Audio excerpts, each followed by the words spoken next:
It's the Daily 304's presentation of famous people, places, and events that shaped West Virginia. Welcome to the History Project. Today we take a look at Bill Blizzard in Part 5 of the West Virginia Mine Wars.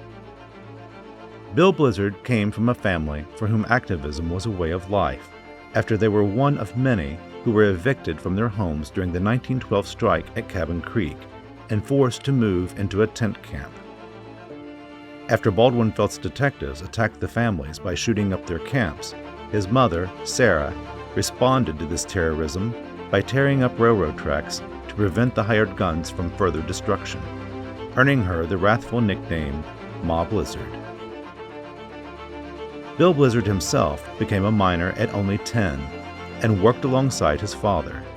Charismatic and articulate, he was so effective addressing miners' issues that he was elected to leadership in the United Mine Workers when he was only 19. He would be put to test immediately, as in the same year, the UMWA massacre and its aftermath sparked what would become the Battle of Blair Mountain in Logan County. It was during this conflagration that Bill Blizzard would rise among the miners and all their defenders, as he became their final official leader in the mine wars. He organized the men into an army, helped them to procure guns and ammunition, and led them like a general. After the mine wars ended, Blizzard stayed in the UMW until a final row with its president, John L. Lewis. He retired to a farm in Putnam County and died 3 years later at 65.